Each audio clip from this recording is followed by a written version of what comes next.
Well, it's Tuesday, so I guess I'm going to get on here, but I'm going to do something a little different. I'm going to talk about next year, just for fun. Um, well, not for fun, but, do a little speculating and discussion and equate the current issues that are happening to what I am seeing for developments next year. Um, as we all know, uh, 2022 has been a garbage year, and things are basically going down the drains. There's no denying it. So, I'm going to discuss what I see most likely potentially happening next year. Everything from the proxy conflict to other developments that I see coming down the road at us fairly quickly, it looks like. And I'm going to relate it to some other things, such as like previous work that I've done on this channel and how that relates into it all. So, without further ado, this is going to be an open forum. So if anybody wants to, bring up any questions, comments, whatever, I'm more than open and willing to discuss them while I discuss these other issues and topics. Um, okay, so I was on a few channels earlier because I was doing something a little different. Everybody knows I enjoy my military research into international militaries. Well, I was on this site called, what was it? Arms Race Asia or something to that effect. And, I already knew the storage numbers for China and Russia for, like, say, like reserves and everything like that. But I wanted to look into something different. I wanted to look into long term storage insofar as different items that they've produced over the years.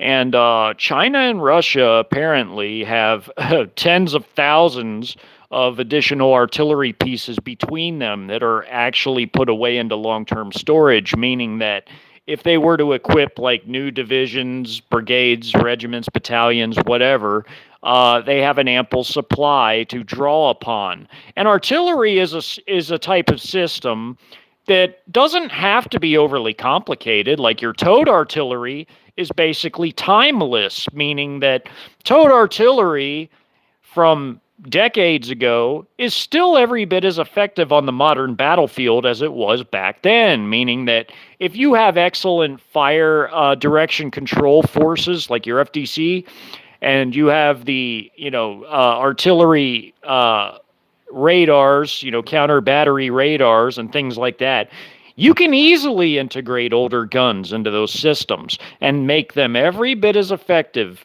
as they've always been. So these long-term storage, we're talking tens of thousands of artillery pieces between both Russia and China. Now, Russia has these D-30 and D-20 and some other howitzers in the 19,000 range, according to that source.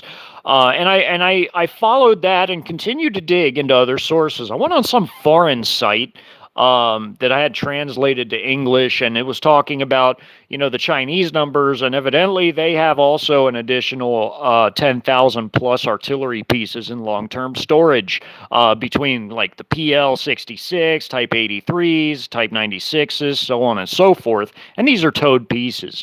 They also have rocket artillery stored away as well. Not for the reserves. I've already gone over the reserve numbers because for their reserves, they have 5 to 6,000 additional stored pieces between all types, between SPGs, which are self-propelled guns, towed, and rocket artillery. So all in all, when you combine their Chinese active artillery numbers with their reserve numbers, you get 5,385 SPGs, towed is 5,300, and rocket artillery is 6,200. And then, of course, they have these 10,000 plus in long-term storage. And also, if you look at the air defense artillery, which I went over in a previous video, in long-term storage, the Chinese actually have 15,000 additional 57 millimeter guns, but these are in long-term storage. Like they're not allocated to any current units. So they have a lot of additional capabilities to bring to bear, say, if they were to bring all these things out of long-term storage and give them a, once-over type of refurb. So they have these enormous amounts, these enormous quantities of artillery pieces, ammunition, tanks, armored vehicles of all types, air defense artillery systems, and even more. But the long-term storage numbers are what's in addition to all their newer stuff that they have, plus their older upgraded systems that are allocated to active and reserve forces and paramilitary. So what I see next year, all of that aside, is that I see the situation, of course, coming to a final conclusion in the proxy conflict.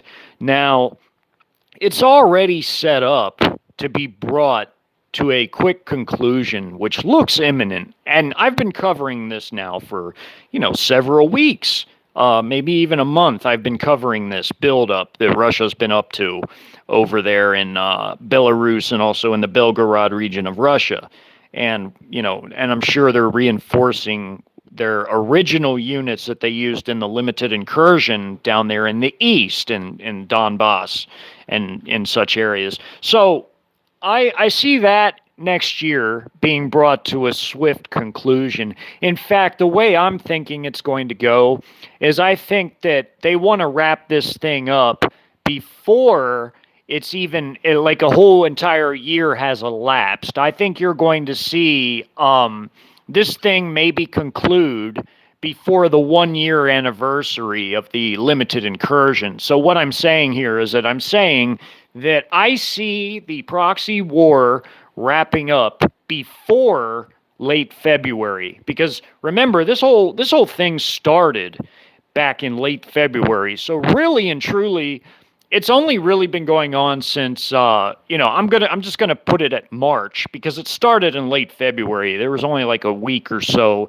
left in February. In fact, I don't even think it was that much time in days. So I'm just going to say it started in March, April, May, June, July, August, September, October, November, December. So here we are 10 months in now. Officially 10 months in. And I see them wrapping this thing up before the 1-year anniversary of when they started the limited incursion that they underwent. It appears imminent because, remember, even to invade your neighbor, you don't, it costs an immense amount of money, time, resources, and personnel to do a buildup to invade your neighbor. So I don't see them undergoing such a massive buildup because 540,000 troops is more than enough to invade a nation the size of the proxy country in Eastern Europe. Meaning that, okay, so we went into Iraq with 160,000 ground troops for the first stage of the invasion. Not the occupation, just the first initial 3-week invasion. We went in there with 160,000 ground troops between us and our coalition allies. So Iraq, being the size of California in landmass, having roughly the population of Texas, and with Afghan reversed, where you have Afghan having the landmass of Texas, but the population of California, it's like we invaded like 2 states of those sizes when you combine them. Like it's like we invaded California and Texas in terms of the landmass and combined population. So, if the proxy nation, the Western proxy nation in Eastern Europe, is basically 2 times the size of Texas in landmass and has about a California-sized population. Yeah, I would say that 540,000 plus, because that's not including the limited incursion forces and the proxy and the Russian proxies of the LPR and DPR, who have their own militias. Basically, that is ample enough to bring this thing to a swift conclusion once it's launched, because there's well in excess of 500,000 total troops. We're talking like in the 600,000 range when you include the proxy, the Russian proxies and the limited incursion forces. That's 70 battalions that have been in the East since the very beginning. So the East is more or less a grand pinning maneuver for this massive sweep that these huge invasion forces Russia built up are going to undergo. Because all in all, the Russians have a total force, a total strength that is basically 4 times what we went into Iraq with. It's enormous. So there's no reason why they can't bring this thing to a swift conclusion, and I see it coming very soon. I don't think they're going to just sit there forever with those forces like that. And yes, I'm going to talk about what occurred again at the Engels Air Force Base there. Now, evidently, now this is the narrative, okay? This is the narrative. Evidently, the Western proxy attacked the Russian Engels Air Force Base again, but it didn't get through. They shot it down, just like they did the first time. But the first time, there were actual fatalities. There were like 4 fatalities because it actually made it to the base perimeter, and there were people walking around when they actually shot it down at the base. But I'm of the mindset, okay, because remember, the West isn't the only grouping that uses false flags and narratives and things like that. Russia, I feel like, is actually either allowing this to happen, like how the United States allowed Pearl Harbor to happen, or it could be an outright Russian FF event, meaning that the Russians might have even done it themselves. And why would they do such a thing? Because they want to be able to justify to their own people, just like that 2001 event, you had people cheering to go into Afghan and topple them. The tally to the ban and go after, Al Qaeda. You had that happening after the event in 2001. I mean, Americans were like foaming at the mouth. I remember I was there. I was an older teenager. I was about to get out of high school. Well, you had people foaming at the mouth to go after them. So I feel like because the Russians view the Western proxy country as a brother nation, because it was part of the Soviet Union at one time with them, and even before that, it was part of the Russian Empire with them. They view them as a brother people. So I think they're doing these things, or they're allowing them, or they're at least allowing these things as a means to get the population of Russia on board for the full-scale invasion that they're planning to do anyway. Because and I feel like it's working, because the Russian people are starting to get agitated at what's going on with the conflict, and they're starting to ask questions like, why haven't we just ended this yet? Why is our leadership playing around? So when you see events like that, besides China, Russia has a massive air defense arm. China has the biggest in the world, but Russia right behind them. Russia also has, extremely well-trained air defense forces, along with very good air defense weapons, just like China. So it seems to me that they're allowing this, or they've done it themselves, to get their population foaming at the mouth so that they'll be willing to go after what they've always perceived as a brother people, in quotes. Because you have to understand, it would be the same thing if, like, we in America, we view the Canadians as a brother people, or if like America broke apart, you would always view the breakaway state as brother people. You wouldn't want to brutalize them or harm them. You'd be really apprehensive about it. So that's how the Russians feel about the Western proxy country. They don't necessarily want to brutalize those people, so they went in there with, they went in soft. They went in with, like, kid gloves on. They didn't take off the gloves and go bare knuckle yet.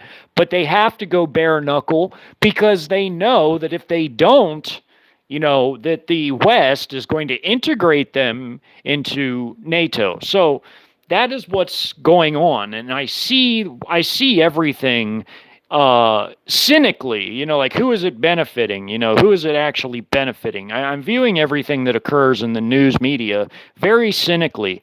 And of course, I always criticize the narratives because that's how I'm wired. I hate media narratives. I go after them and tear them apart all the time. You know how I am if you've been with me for a long time. So this is all about perception.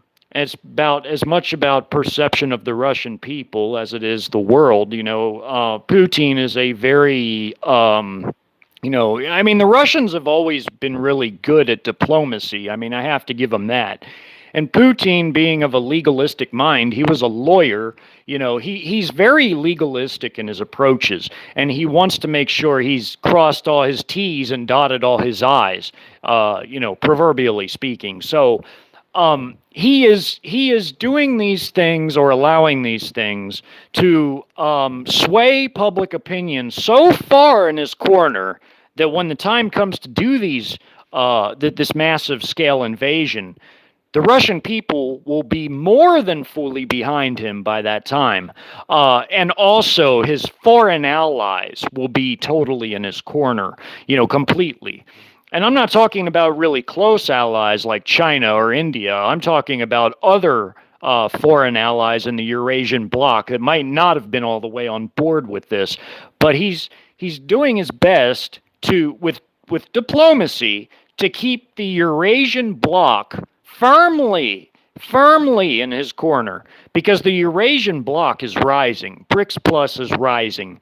And not only is this a good issue for the unity of the Eurasian bloc, to unify them fully, which it's seeming to do, actually. It's also good to bring others on board into the Eurasian bloc, because they'll see that once the West is defeated in this proxy conflict, and they will be, you're going to have people flocking to join the Eurasian bloc, BRICS Plus. You're going to have that, because they're going to see it as a strong means of enforcing their own security, meaning you're going to see them being like, okay, well, the West, is really not the threat that it once was, because, we have really strong nations like Russia, the second most powerful nation on earth, and then China, the world's superpower. Once we join the Eurasian bloc, we have them firmly in our corner, and they're not going to let the West bully us. You're going to see things like that, because really and truly, this proxy conflict is really the first encounter in a long time since the Cold War between the East and the West. This is really the first initiation of proxy issues between East and West. I guess you could say it about Syria, but Syria wasn't quite like this. This is different from Syria. Because in Syria, you had times where the Russian, Iranian, and even later, when the Chinese sent aid to Bashar al-Assad's regime and advisors, you had instances here and there of cooperation between the East and the West. So I see this, since this is a much different scenario, I see this as the full initiation of hostilities between the East and the West, whereas the Syrian civil conflict was a little bit different, because you had different once foreigners intervened, you had different foreigners supporting different factions, like giving them weapons and money and such, or providing air cover for them in battles. So I'm going to interact with the audience here now that I've got it started and see what everybody's saying. I welcome everybody. Thank you all who came. Let's see what's going on here. Hey, Welder Princess. It's not letting me see everybody yet. Welder Princess, Wild Animus, and who else is in here? Come on. Sorry, y'all. This phone's a piece of garbage. Hey, Cecilia. Yeah, Cecilia. If the West gets involved and continues pushing things, it's going to get a lot worse. Hey, Mary, Cecilia, Welder Princess, and Wild Animus, and whoever else is in here. Let me see. Looks like I got a decent group in here. I got about 22 for now. So hopefully this will grow and we'll have a really good conversation about what we see next year. Oh, there he is. Hey, Angry Scandinavian. Great to see you. Yeah, Kiev and Rus. That was really the birth of the Russian Empire. And then they were together in the Soviet era too. So they view them as a brother people. So that I see everything plain as day. I mean, it's clear to me. It's abundantly clear to me that the Russians are either allowing them to do that to get their public foaming at the mouth to bring this thing to an end, or they did it themselves. Because if you notice, no aircraft were destroyed. None. They didn't lose any aircraft in either attack. I mean, they lost some lives of people that were out walking around, but they didn't lose any aircraft. You know, they shot the things down right when they reached the base. So, you know, it appears to be some sort of either FF or they allowed this to occur to expand the conflict. You know, like I said, Putin is a very legalistic man. He's always, you know, trying to get his population behind him. Oh, there's Lady M and B-Ran. Welcome, welcome. C-Mac, great to see you. And Unorthodox, welcome everybody. So yeah, and Juan Munoz, good to see you. So yeah, I see this as something whereby they're using this to expand the conflict with the full backing and blessing of the Russian people, because again, UKR and Russia have a long history of being a unified nation, so from the Kievan Rus, Russian Empire, Soviet times, etc. So they went in there soft due to those, you know, feelings. I mean, there's a cultural tie, historical tie, and the tie is also between the people. You know, they're Eastern Slavic people, so they have ethnic ties too. So they're not really keen on, you know, they weren't at the time, they weren't keen on going in there hard. They merely wanted to go in there and, you know, they thought that if they went in there and did a small show of force, that it would change things and that it would get the Western proxy nation to cease and desist all agreements with NATO, but it didn't work like that. They underestimated the resolve of the leadership of that regime to continue on the course it was on, because the resolve, as we've seen, has been very strong in the sense of the Western proxy nation. They are very keen on joining up with NATO, and the Russians aren't going to have that. So that is why they are going from a limited incursion to a full-scale invasion, which appears to be commencing very, very soon. Like I told everybody before, I seen it occurring between, you know, 2 weeks to maybe 6 weeks at the most, maybe longer, but it had to occur during the winter time, and I really see that being the case. I do not see Russia waiting for the spring thaw when there's going to be mud everywhere, and they're not going to be able to utilize all their heavy vehicles that they've built up for this. In the ways that they need to, in the ways that are required. You have to understand, from a development standpoint, the Western proxy nation, they're not underdeveloped, but they're not developed. They're what you call misdeveloped. They were misdeveloped during the Soviet era, and they sort of stayed that way. Like, by misdeveloped, I mean priorities were put into certain things, and where other things were neglected that could have been developed, like you could have had much better road systems built, but instead they focused on building all these factories and commune type of farms. What do they call those? They were like farming, collective farms and stuff.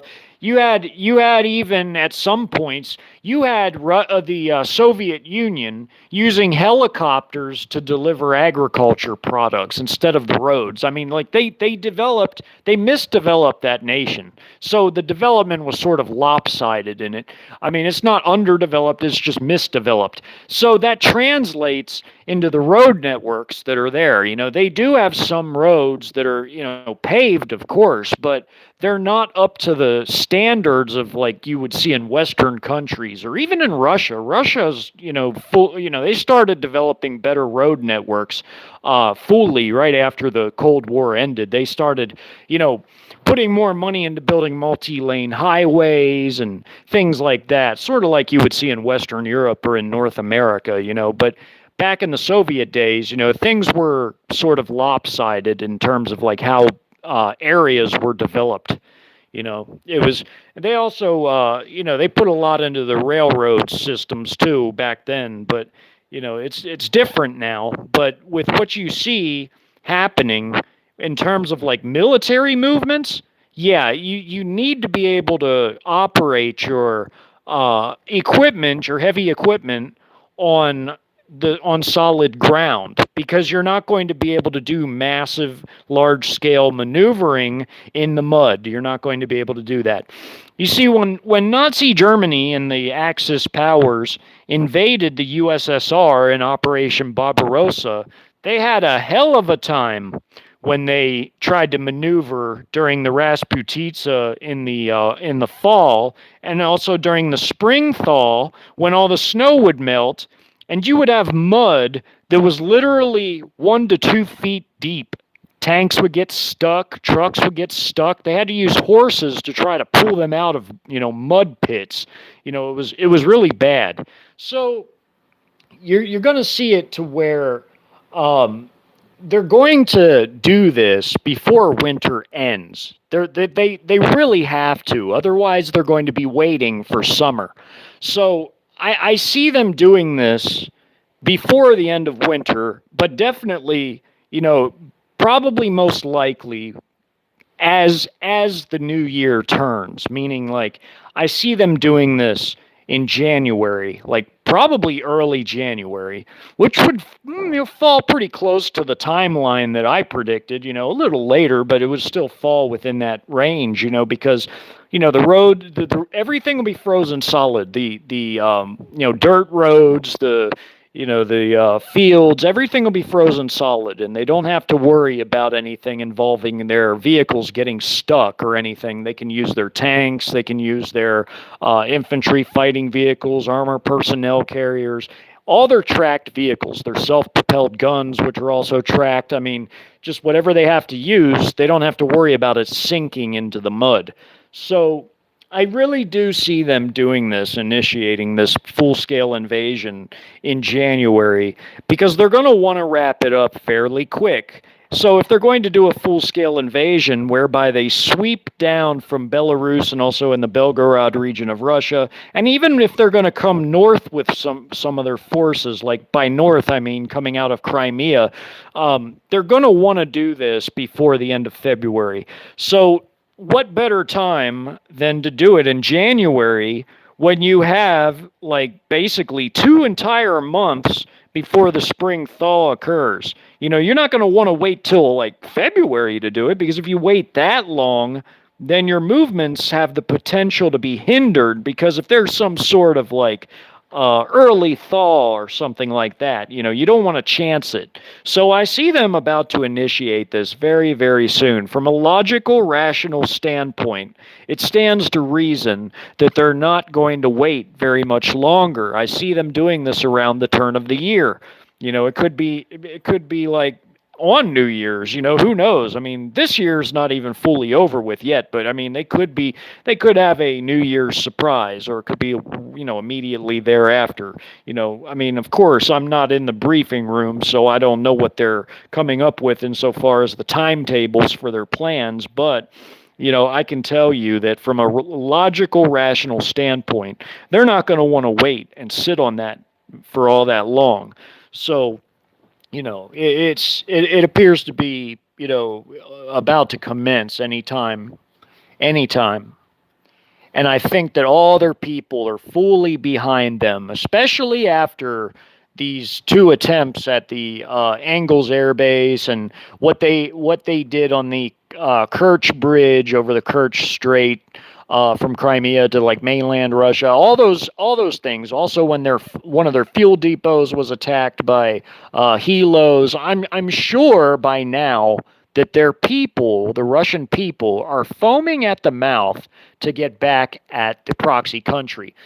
And there's really nothing the West can do about it. There is absolutely nothing that the West can do about it. The little rinky-dink buildup of like 30,000 troops with about 1,000 tanks and whatever tiny amount of artillery that they've accrued in Poland, that's not going to be able to do anything. Not a thing. If they get involved, they'll be annihilated fast because, like I may have told you all before.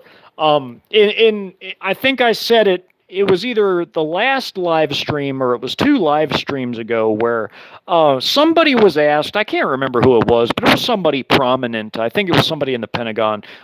Somebody was asked that if we got into a full-scale shooting conflict with Russia, what would the casualties be like? And somebody said 40,000 on the first day. So that gives you a lot of insight, I mean, it's like so the Pentagon knows. They know. They're fully aware that such a thing would be beyond devastating. They're of the full awareness that to initiate something like that would go horrible for them, and in fact, it would embroil the entire continent of Europe into a conflict from which they wouldn't be able to easily escape. Because remember, like I've read the stats between Russia and then compared it to the 4 biggest European NATO contributors, plus if you added the very small amount, overall, it's pretty small. Overall, it's pretty small. The small amount of forces that we have committed to Europe, there's just no chance. There's absolutely no chance. There's no chance that NATO could hold off a full-scale Russian attack. There's no chance. NATO would be overrun in no time. And then you also have to throw in the fact that you got Belarus, you got Serbia, and of course you have all the Chinese forces, the CHICOM troops that have built up in both Belarus, parallel to the Russian buildup, and also in Serbia, which is why I really don't think that NATO is going to fool around and do something stupid involving Serbia, because if they do, that's another point of contention. That's another thing that would trigger an all-out European conflict, because you have the Chinese troops in Serbia. China never forgot what occurred with the embassy in Belgrade there in Serbia. They never forgot that. They have troops there. They've been selling the Serbs some very high-tech air defense systems like the HQ-22, which China has been mass producing by the boatload. The Chinese also have the highly capable HQ-9A and the HQ-9B, which is even better. That's very comparable to the Russian S-400 systems, which China also actually bought, by the way. They bought some of those. But just to add to the enormous amounts of air defense capabilities they already had, they bought some S-400s. It was a small amount, but China has the HQ-9A and B, which are basically in the same weight class, and they've produced quite a lot of those too. So China and Russia have these enormous air defense capabilities, especially China, but Russia has 57 battalions that operate the S-400 system. 57. So they have that all in all, that's about 1,040 something S-400 batteries. Not batteries, I mean systems in the different batteries that comprise those 57 battalions. So they have that's an enormous amount of systems, 1,040 something systems. And those are all S-400s. And then they have even more of the older but highly upgraded S-300s. And then, of course, they have a small amount of the S-500s, which are your anti-satellite, anti-ballistic missile, and anti-stealth bomber air defense system that can fire extremely high up into the atmosphere and swat all those things down with ease. I'm sure that also, China and Russia also have way more advanced things by now than China's FK-2000 and Russia's S-500, which are both extremely advanced, highly capable systems in and of themselves. But by now, I'm sure they're on to bigger, better things. Russia's probably developing like their S-600, and China's likely developing a newer, better FK system, probably like the 4000 or something. Who knows? But even with what we know they have, insofar as the S-500 for Russia and the FK-2000 for China, both of those are extremely capable, highly advanced systems. Now, the FK-2000, which was developed from the HQ-9B, that's been around now for many years because China perfected their prototype anti-satellite weapons in the early 2000s when they test-fired these weapons and swatted satellites out of the skies. I remember when that occurred. That also occurred sometime around when the, that spy plane had to land in Hunan Island of China, and they held the plane and the crew for weeks. I remember all that. So all in all, the news of the anti-satellite weapon testing by China back then, and them taking the American crew of that, I think it was, what was it, like a Poseidon or something. They took the whole crew captive, and they held them. I'm not Poseidon. What was that? Orion, something like that. I have to go look into it. I forgot, but I remember the incident. I remember the incident really well. It was a naval spy aircraft. They held the crew, and then they also did their anti-satellite weapon testing, and that was really big news back then. It was huge news back then because they were the first nation to test such a thing and have it be tested successfully. So they're very, very more advanced by now than they were in the early stages. So that's why I tell people I'm sure they have even better things by now. Same with Russia. Let me see what everybody's saying here. Hey, Aaron, good to see you. TJ, great to see you too. And Kirk, welcome. And Sister Kathleen and everybody, welcome.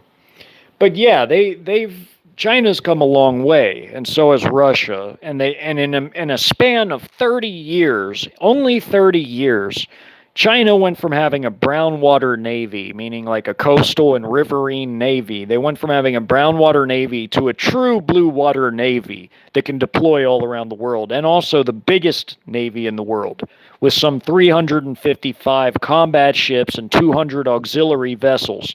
That's a lot more than what we have.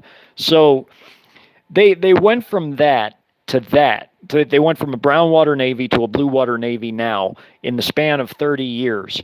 Also, in a span of 30 years, China went from a older, third generation aircraft air force. I mean, it was a huge air force, but it was all third generation aircraft. They went from a third generation aircraft air force, which operated like MiG-19 equivalents and the what are they called? They're the MiG-21 equivalents. That was basically like the backbone of their air force in the 90s, in the early 90s. They went from that.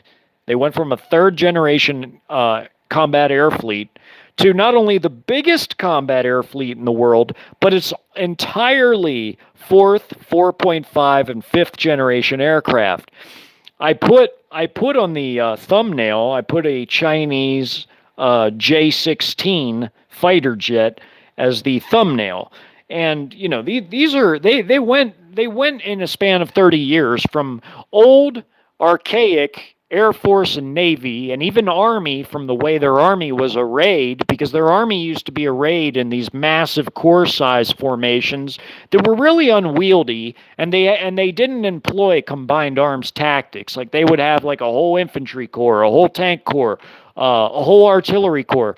But then their group armies, They broke all of those down and integrated them all into combined arms units, where you would have, like, say, a tank division, and then you would have infantry brigade, like a mechanized infantry brigade, and you would have an artillery brigade and an air defense brigade. They broke all those humongous unwieldy formations up, and they reorganized them fairly close to the American model, even though there's some differences. Like, China did something that was pretty clever, and they integrated special operations forces into every single solitary group army, whereby you either have an entire brigade of spec ops or you have a battalion of spec ops.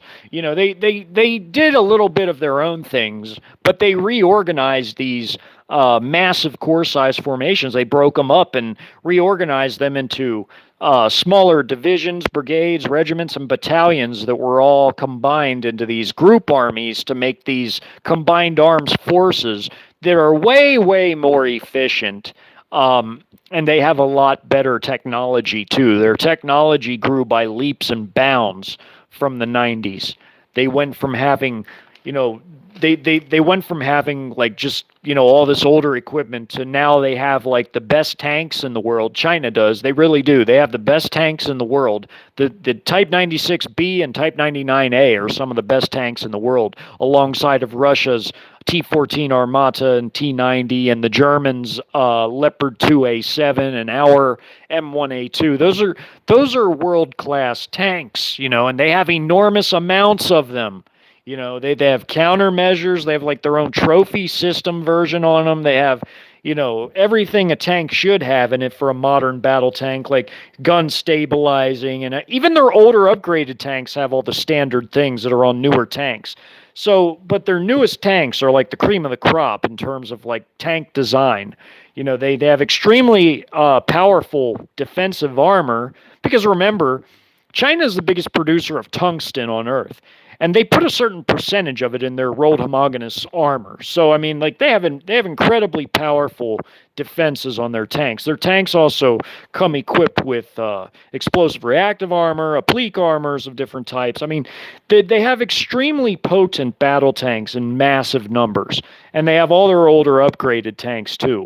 They keep a lot of their older systems, and they upgrade them extremely well so that they're still extremely potent on the modern battlefield. Even their oldest tank, the Type 59D, the Type 59D can annihilate an Abrams tank, because they can fire anti-tank guided missiles from the barrel that can hit an Abrams from very far away. Over 4 kilometers away, they can hit an Abrams tank. And that missile is going to come crashing down on the lightest armored part of an Abrams, being the roof. The roof is going to crash down on that roof and annihilate that tank.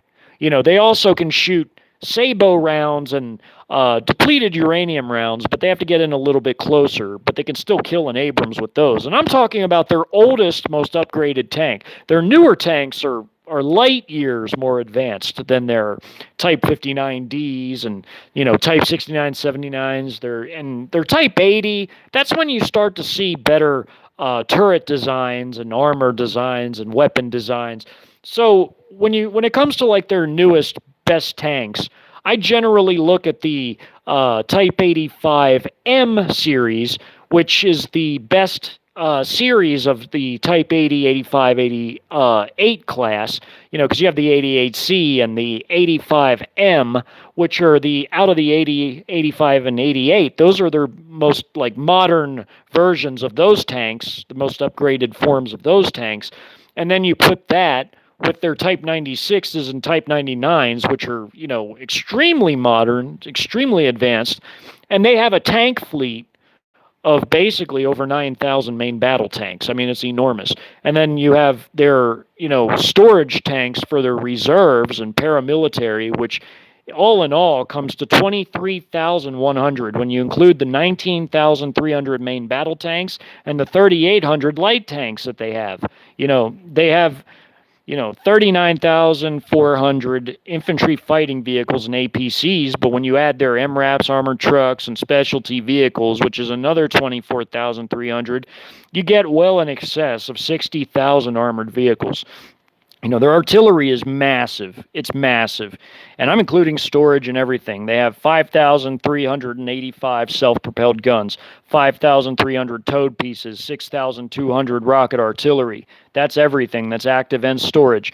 Then, of course, they have their long-term storage, like I was talking about at the beginning of this video, where they have some over 10,000 in long-term storage that all they need to do is take it out and give it a once-over refurb, and it's good to go.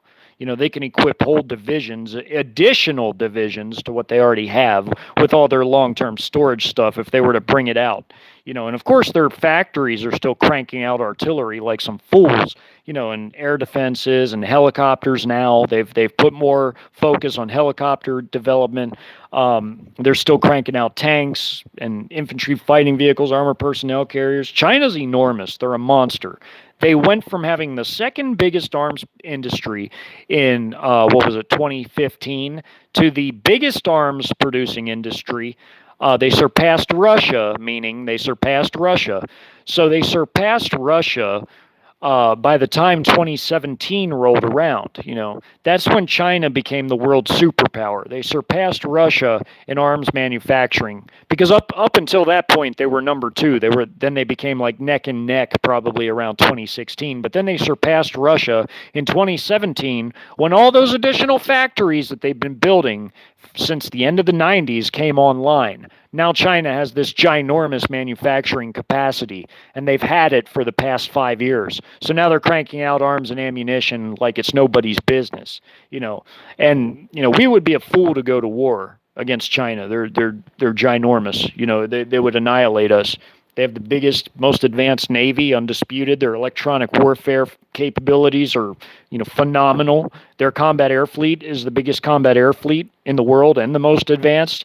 I mean, they may not have the biggest overall air force just yet, but they're getting there because they're also building more support aircraft. The only reason why our air force is even a little bit bigger than China's is because we have a lot of support aircraft. We have a shit ton of support aircraft. We have this enormous Air Mobility Command that is comprised of about 2,000 cargo aircraft, and of course you got the mid-air refuelers, you got all the trainers, you got all these aircraft, AWACS, all these things that comprise our support aircraft fleet, and we have the biggest support aircraft air fleet, but China outnumbers us in combat aircraft, so they have the biggest combat air fleet, and they outnumber us in combat planes by an enormous amount, meaning they have the best ability to wage a combative air campaign because they have this just ginormous combat air fleet, and their naval aviation arm is also pretty big.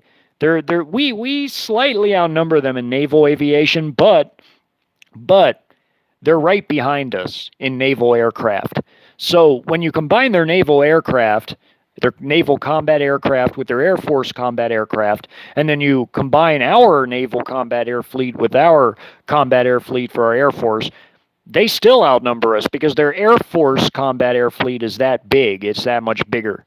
So Russia's nothing to sneeze at either. Russia has an enormous capacity to wage a combative air war too. Not as big as China's, but they're still a little bit bigger than us when you combine all their strategic bombers they have in storage alongside all their active aircraft. Russia's enormous too. Not China big, but they're pretty big. They're the second biggest after China. So those are the threats we face. And NATO is becoming depleted by the day, giving away all this money, all these resources. They're stripping our units of equipment to send to them because of all these man-portable air defense systems, these anti-tank systems that we've sent by the tens of thousands. A lot of these production lines, a lot of these production lines are no longer active. A lot of them are either not active at all, or at best they're semi-active. There are some that are active, like they're still trying to build howitzer shells and things like that. But like when we gave them these radar systems, we gave them 50, and we gave them 50 out of our own inventory when we have a limited inventory of those, and the production lines for those are no longer up and running, which is stupid. I have the whole chart from the Strategic Studies Institute, and I used it as a thumbnail in one of my videos. But if you look at that chart, it tells you everything you need to know, and that was at the very beginning of this conflict, before we continued to send them additional stuff. We're stripping our forces of vital ammunition. We already had a small capacity to wage a total war to begin with. I mean, NATO all combined, all the nations of NATO combined, including us, we only had the capacity to wage a very short, very, very short, high-intensity conflict. Now we've depleted that by 15% out of an already small capacity to wage any type of offensive conflict, and we're bleeding ourselves on a proxy conflict. So that means when Russia, or especially China, goes to war against us, we're gonna have a mud hole stomped in our ass in very, very short order. It won't take long at all. I mean, even when we were at full capacity before this whole proxy conflict started, Russia by themselves, or China, would have annihilated us in a war. Especially, Russia, especially in the ground and air.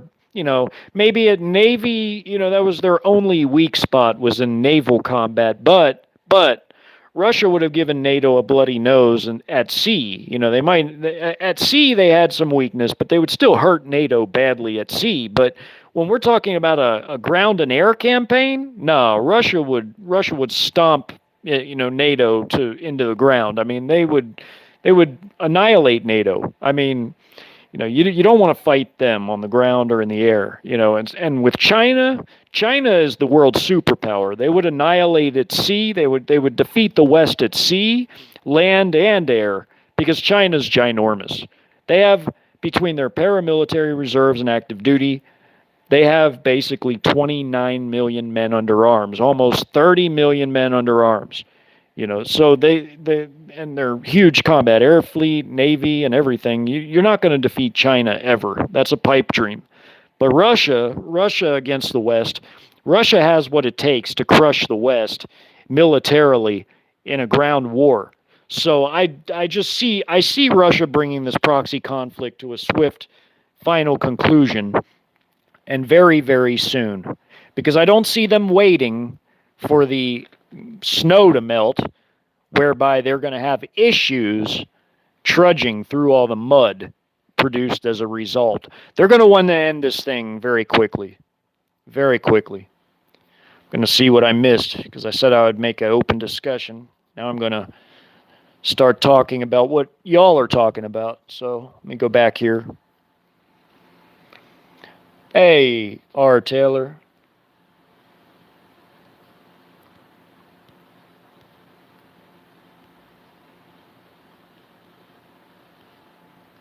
What's not possible, R. Taylor?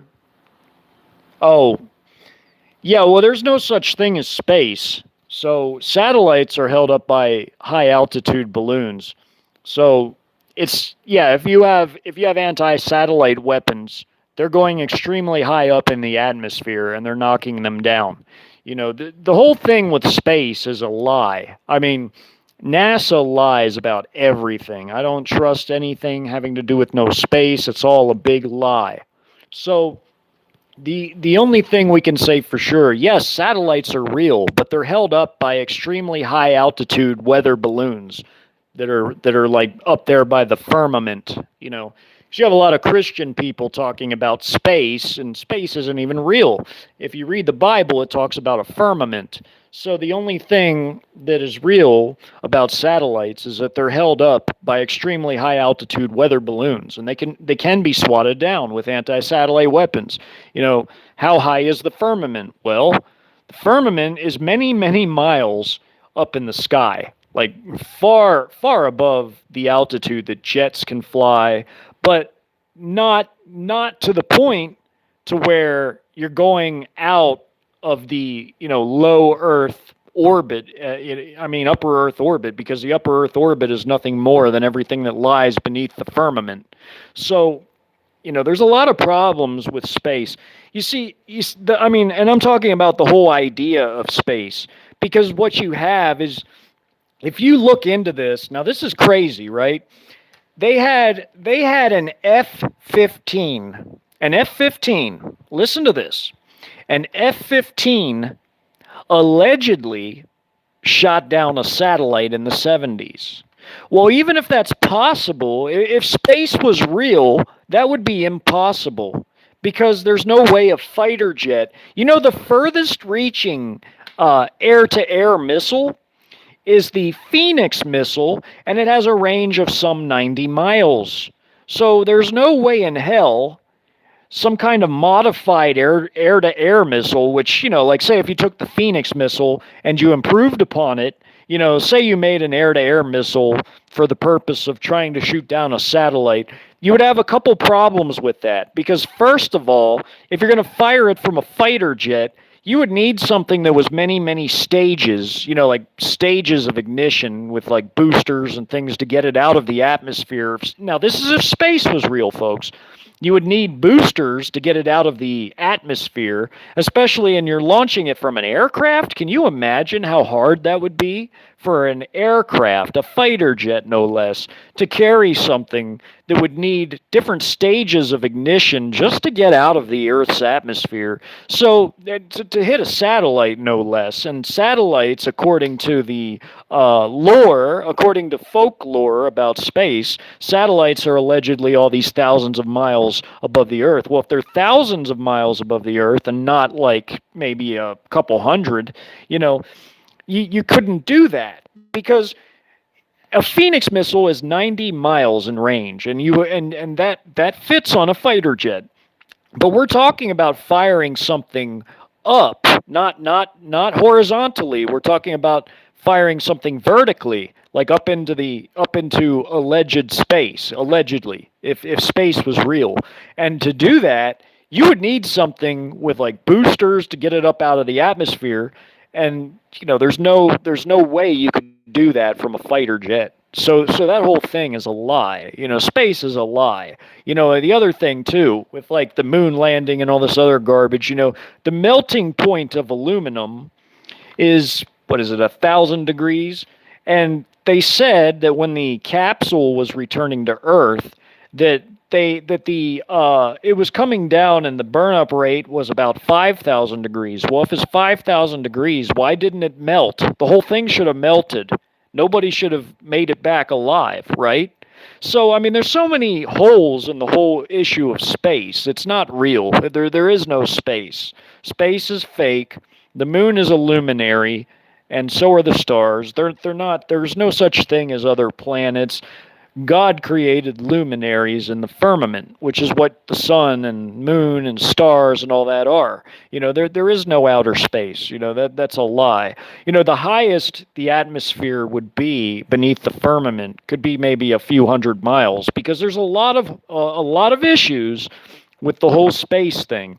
Now, when you go to like the Air and Space Museum and you look at this thing that looks like a high school kid made it for like a school project, and this capsule, the moon capsule and all this other stuff they have there, it's made of aluminum foil.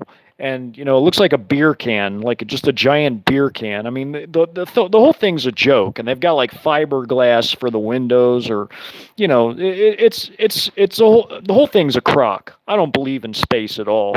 The whole thing's a big lie, and apparently it was a popular lie for a long time, because it was a good way to distract your population, during hard times, like like America used it as a distraction for their people. I look into history a lot, and when they talk about the space program, whether the documentaries that bring it up believe in space or not, when they talk about the space program, they always seem to equate the space program with the regime trying to get people's minds off of all the troubles that are going on in the world. Like back in the 60s, it was the whole Vietnam thing, and there was a ton of civil unrest and disobedience and problems. It's like the whole population of America was about to erupt in the late 60s. So there were problems everywhere.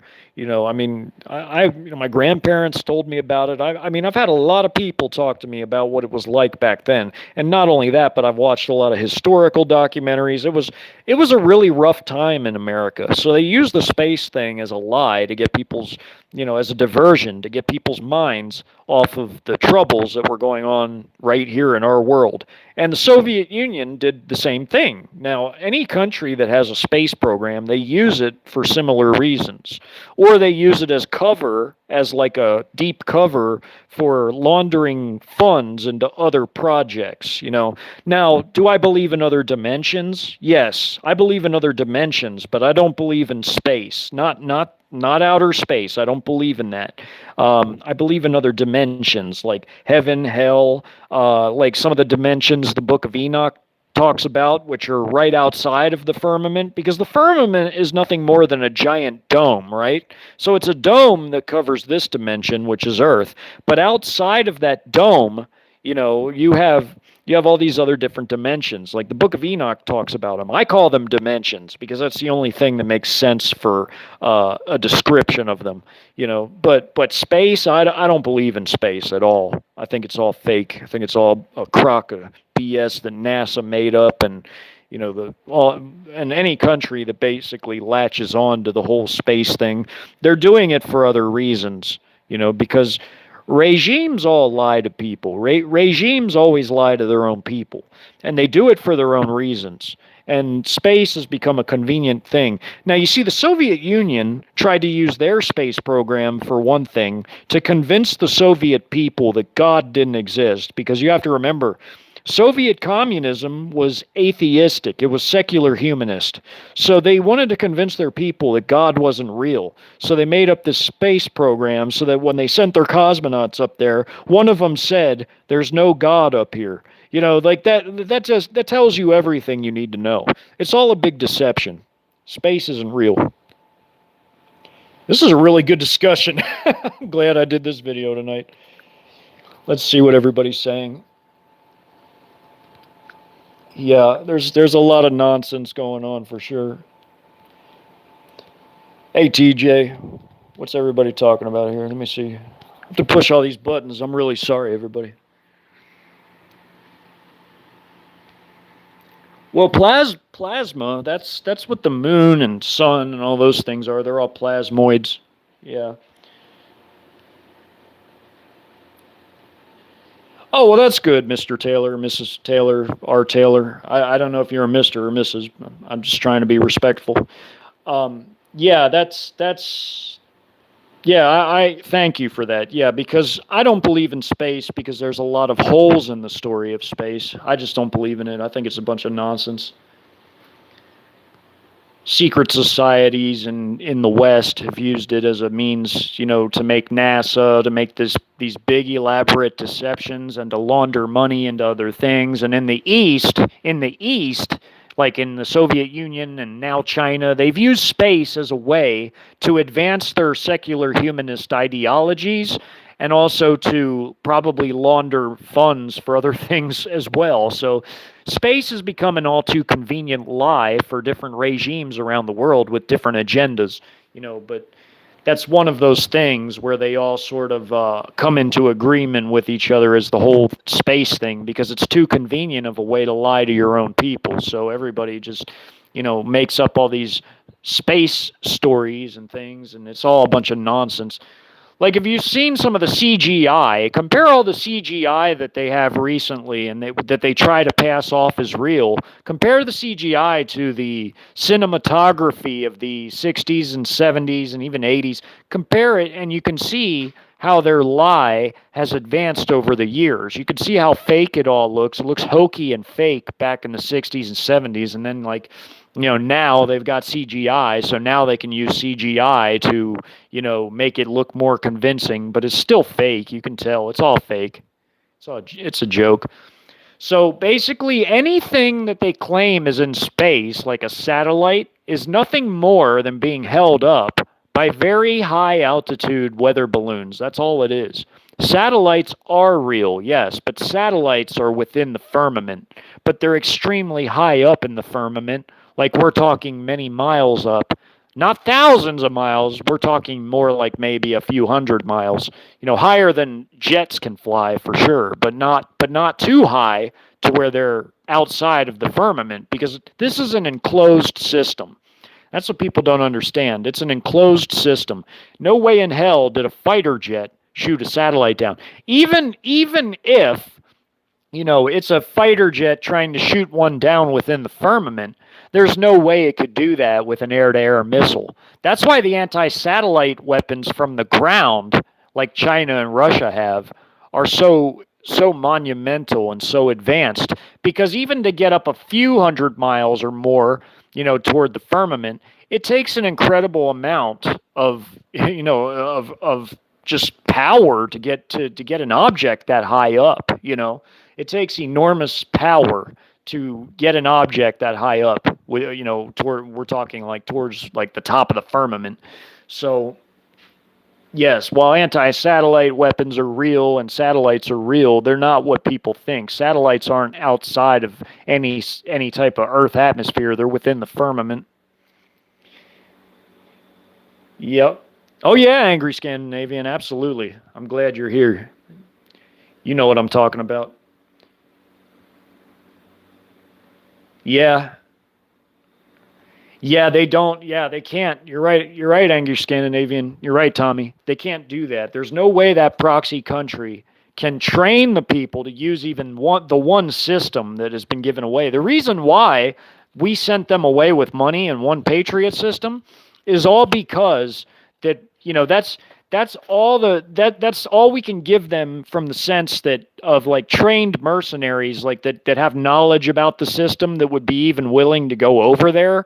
You might get 93 mercs that were former Patriot system operators that would now become foreign contractors, because no way in hell are you going to organize an entire battery of mercenaries that are all happen to be trained on the same system, who are all happen to be willing to go over there. They all just happen to be willing to do it. No, you're not going to find massive amounts of people that have the training and the expertise and the knowledge who are willing to just go over there. That they only sent them one system because, for one thing, the Eastern proxy nation doesn't know how to operate it. But the other thing, yeah, it would take them a lot of training to get there. But the other thing is, there's only so many mercs that just happen to be willing to go and operate that. You're right. You're absolutely right, Tommy. Absolutely on the money with that. Yeah, that's all that happened too. They gave them that one Patriot system and sent them on their way. In fact, there's information coming out now about Greece breaking an agreement with Russia, because Russia had given them older but upgraded, highly upgraded, I think the newest iteration of the S-300. They gave them these S-300s that are the newest iteration of S-300s, and now Greece is allegedly going to give those to the Western proxy. So they're breaking an agreement with Russia, but no doubt Russia will retaliate in some sort of way. They're not going to let that one go. So even if they give them that, it's still not going to turn the tide of the conflict. I'm talking about not just that one Patriot system, but I'm talking about any air defense systems that also go into that proxy country. If Greece gives them those S-300, it's not going to make a lick of difference, because Russia's going to fire cruise missiles at them, or they're going to use rocket or howitzer artillery to smash those things into scrap metal and dust. So it really doesn't matter. There's nothing the West can do, absolutely nothing the West can do, to turn the tide of that situation. When you've got over 540,000 troops participating in an invasion of a nation the size that's like 2 times the size of Texas, and like only has the population of California. And remember, a lot of people left as refugees. Millions of people left as refugees going to the West, and some to Russia. Like the more pro-Russian ones went to Russia just to get away from the war, and the rest went to the West. So you have a country who had a brain drain, a population drain, where some of their best and brightest and wealthiest people who had the money to get out, they all got out.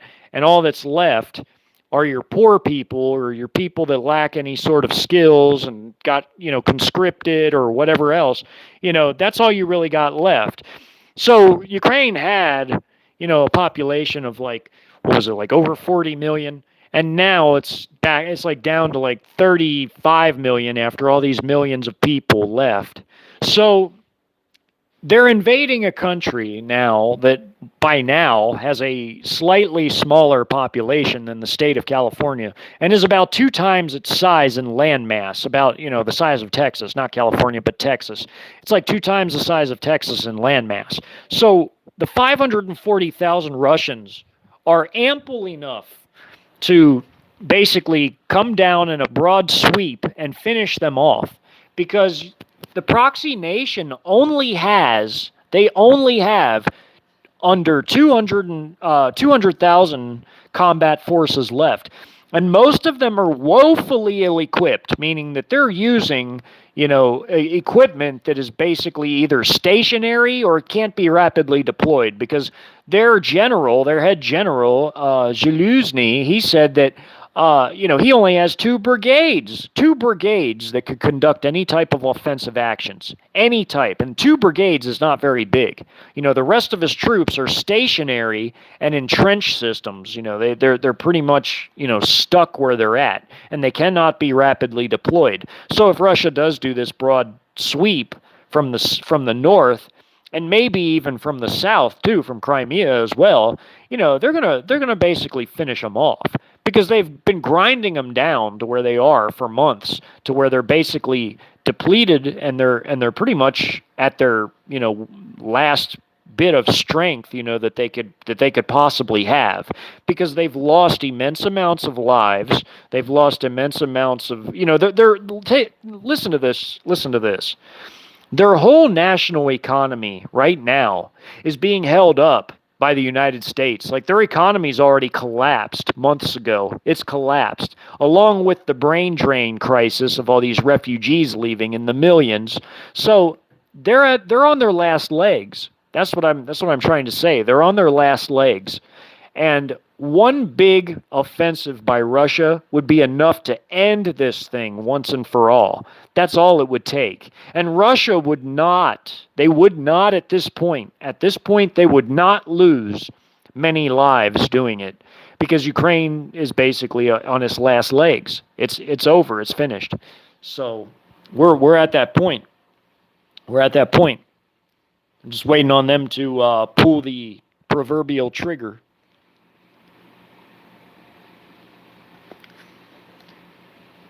Yeah, exactly, Taylor. You're right, R. Taylor. Russia is extremely adept. They're extremely adept at Arctic warfare. Even the Chinese are pretty adept at it. The ones that train in the Himalayas and in Manchuria, which are both pretty damn cold, very cold places. But the Russians are too, of course, because most of their country is Arctic. You're absolutely right. They live in it, so they know. They definitely know.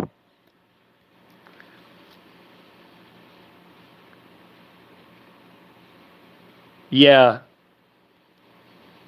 Yeah, Lady M. They're just throwing away money on a lost cause now. You're right. Just throwing away money, resources, and even Western lives of all the mercs that go over there are getting slaughtered in the thousands. That go over there to operate these systems for this proxy country, all these Western systems that are given that it would take a lot of time to train the proxy troops on. These Western mercs that go over to fight for them and operate all these systems, they're getting slaughtered by the boatload. They're getting killed in the thousands too. And whichever ones are being captured, they're going to be tried as criminals. They're going to be tried as terrorists in Russian criminal courts, because the Russians said that's what they were going to do. They were going to put them in penitentiaries, regular prisons. They're not going to go to POW camps to be released later, meaning they're going to go to Russian penitentiaries like Fire Island or like Black Dolphin or these other hellish places, these penal colonies. Yeah, you don't want to end up in a place like that. It's a shitty way to spend the rest of your miserable life.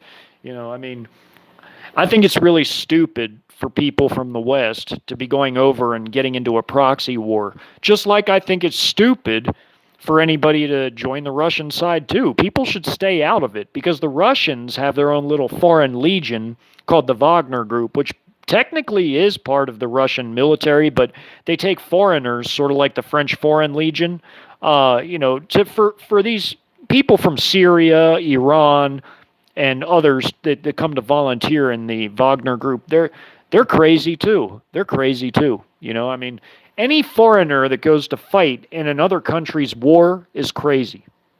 If it's wild. It's not very.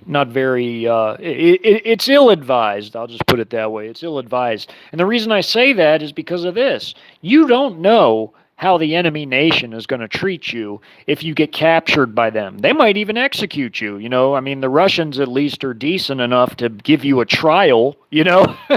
But still, it's still a bad end because if you get caught by them, you're going to prison. You're not going to a POW camp. You're going to prison, and you may never get out. And it's a shitty-ass prison system. So you basically don't know what you're going to get if you're a foreign volunteer in another nation's war. If you're caught by the enemy, they could just they could snuff you out, or they could send you to a prison or a slave camp, whatever. You're basically screwed at that point, royally.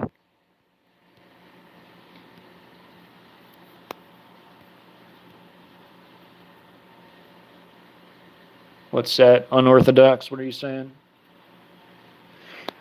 Yeah, well, we know about that church. We know all about that church. The Catholics. We know that they are. They've got a lot of their own issues. I'll just put it that way. A lot of foul things. But yeah, you're right. You're right, Mr. Taylor, Miss Taylor, R. Taylor. You're right about that. It does mean deception, absolutely, about NASA.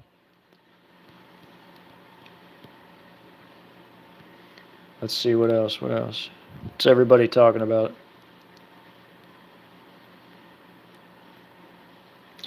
Yeah, Kathy, they are. Greece is talking about breaking a contract they had with Russia to not give any of the Russian weapons that they bought, like their S-300. They broke the condition of giving them away. They were never to give those away. They were to keep them for themselves. Those S-300 air defense systems that Russia gave them. Now the S-300, it's an older system, but it has gone through a lot of upgrades, a ton of series of upgrades. It's a lot better nowadays than it ever was. And, the Russians sometimes do like what the Chinese do. They'll take an older system and they'll upgrade the shit out of it to where it's still extremely lethal on the modern battlefield. And the S-300 is still a very, very potent air defense system. It's very effective. And the Greeks are talking about giving theirs over to the proxy, the Western proxy. And for Russia, that's a no-go, and they're going to most likely retaliate at some point for that in some kind of way. I don't know how they're going to do it, but they're not too happy about it. I'll just put it that way. Hey, El Romero, great to see you. Let's see what else. Yeah, this is a really good stream. I'm enjoying talking to everybody. I'm glad I did it like this.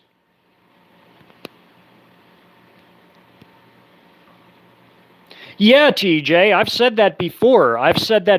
In past live streams a long time ago. India has come a long way. India most likely could beat us now because India, they on land, the Indian army is actually pretty effective. India has a pretty developed steel industry, nowhere near China's, nowhere even close to China's, but India surprisingly produces a ton of steel. They produce about 112 million tons of steel.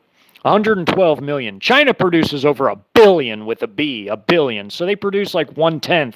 India produces 1/10 of the steel that China does, which is, that's nothing compared to China, but it's still more than we produce. And India, surprisingly, they're developing quite a large automotive industry, and they have Tata Steel, which produces trucks, like heavy trucks, like dump trucks and, pickup trucks and things like that, and cars. And they have another steel company. It's slipping my mind right now, but when I was in Iraq, I've seen Indian vehicles on the Iraqi roads, like Indian-made trucks and things like that. I've seen them on Iraqi roads. I've seen everything from like European vehicles to Indian vehicles on the Iraqi roads. You got to see a lot of unique things. They also used a lot of dump trucks in Iraq called the what was it, Scandia or something like that? Scania. They used a lot of these Scania dump trucks, which are, I think the Scanias come from one of those Scandinavian nations. I can't remember if it was like Finland or Sweden or one of those, but yeah, they use these Scania dump trucks all the time. They used to load them down with explosives, and they destroyed an MRAP one time because they had one all the way loaded down with certain materials, and they ran it into this MRAP and basically blew it in half. But yeah, the Indians have a fairly developed industry when it comes to vehicles production. So, if they can produce vehicles, they can produce everything else. The Indians even produced a pretty impressive battle tank. It was called the Arjun, and the Arjun, they never mass produced it, but they produced it in small quantities. Like they produced it only in like a couple hundred quantities because they preferred to buy Russian tanks because they were cheaper. But even so, for an Indian design, the Arjun main battle tank was an impressive design. So India is fully capable of producing, fairly advanced, equipment for their military.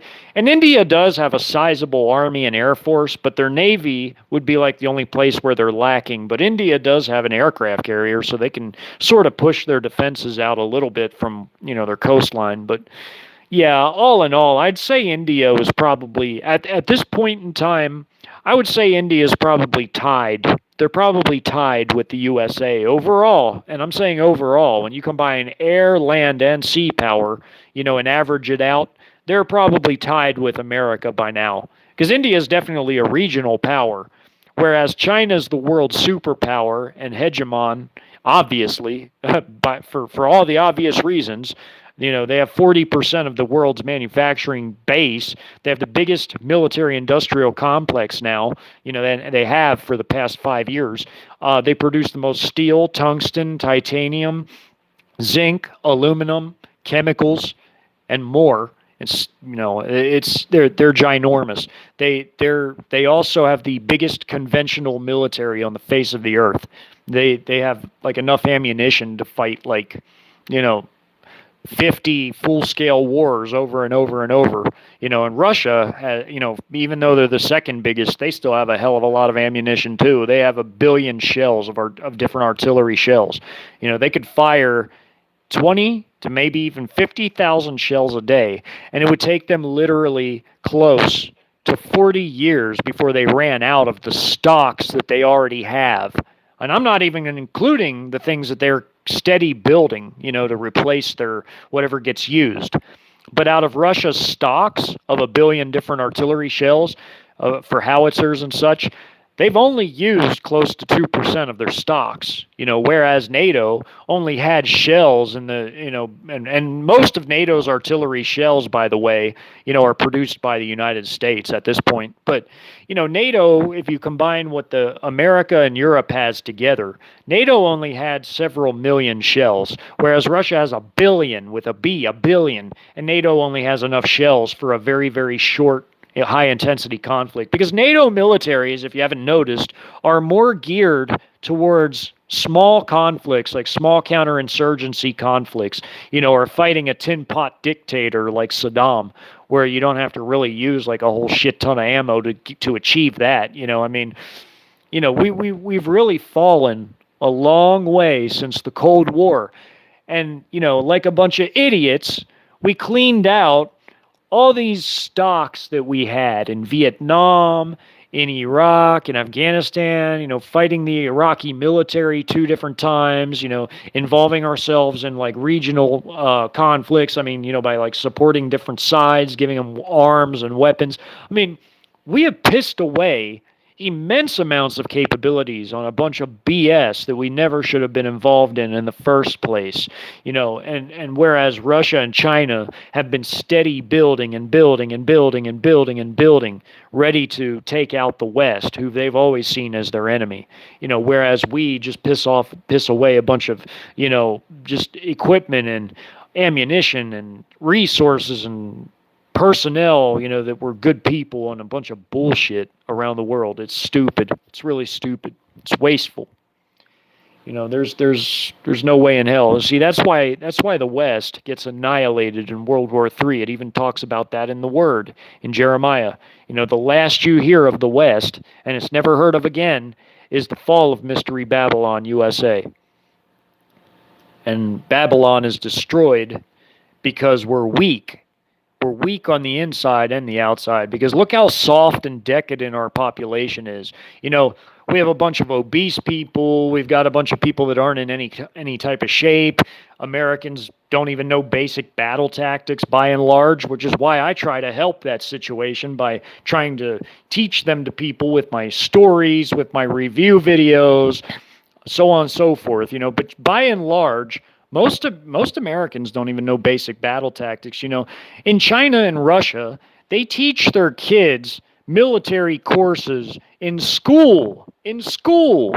Now, if we did that here, we would have a much more disciplined, much more in shape, much more aware population than we have now. We really screwed up by not having some sort of ROTC program in every single solitary school. We should have had ROTC should be mandatory for all youngsters. I think every young person in America should be part of an ROTC type of program. They should also, how they have archery and things like that. Well, instead of archery, they need to do like what they do in Russia and China and take the youngsters to gun ranges where they can safely shoot rifles and things like that at targets. They need to give them like tactical training courses too. Just because you would have a stronger population if people knew what they were doing versus a population of fat, lazy, obese people that just sit in front of TVs and computers all day and don't do nothing. They don't learn nothing. They just do nothing. They do nothing with themselves. And they eat a bunch of bad food, GMOs, and they just get fat. And it's a shame. It's a shame. And now we have things like these rainbow people corrupting everything, and this green garbage. It's all just gone woke. Everything is woke. This is a woke, depleted, broke society. It's breaking down before our eyes. And there's no way we can compete with enemies that are vastly superior to us in technology and proliferation of the technology throughout their societies. Their people are in shape. Their people are like math geniuses, or, they're academic geniuses. Because if you look at like Chinese and Russian schools, like they really push science and math really hard. And I'm not talking about this bunk BS pseudoscience. I'm talking about like real sciences, like physics and things like that, and mathematics. They push that stuff really hard, in their schooling. I mean, they just have a bunch of academically adept people, and their people are in shape. They actually teach them, military courses in their schools. They're disciplined. Their societies are disciplined. They have work ethics. We used to be like that. We actually used to be like that. Back in the 40s and 50s, American society was stronger than it had ever been before. And, and just over time, you started to see a breakdown where we started losing that and losing it and losing it. And then by the time the early 2000s rolled around, it was really bad, and then we get into the 2000 teens and now the 2020s. Look where we are now. Now our society's totally woke. It's woke and destroyed, depleted. It's all going down the tubes. next year ain't going to be no good year either. I mean, if you all watch my civil conflict docu-series, I articulated in that series at the very beginning where it's like a story reading, and also in the second video too a bit, because the beginning of that video is basically a continuation of the origin story. But I go over all the causes throughout those entire story readings of the conflict that I start showing at the about halfway point in video 2 until the end of video 5. I go over all the reasons for it. And a lot of it includes the things that I just mentioned, a lot of it. But then there's more, like all the overreach. And you know what I mean by overreach? There's a lot of overreach being carried out by this rogue regime, this globalist regime. There's a lot of overreach, but there's two sets of elites. There are Eastern and Western elites. And while the Western elites break down the nations they rule over, these banksters, they break down the nations upon which they have control over, like the Western bloc. The Eastern elites are building up their nations so that they can finish off their competitors, the Western elites, once and for all, and they will. So we got to where we're at based on everything that's been undergone, because you have a huge segment, a massive segment of the American population who is not down with this woke garbage. They're not good with this woke garbage. They're not going to comply with it. They're not going to tolerate it. And that is another reason why there's going to be a Syrian-style situation. Even the Bible talks about it. Various leaders, it says conflict or violence, depending on the translation you read in Jeremiah, violence or conflict will erupt between various leaders, plural, leaders. Well, America is a vast landmass with a large population, the third biggest population in the world.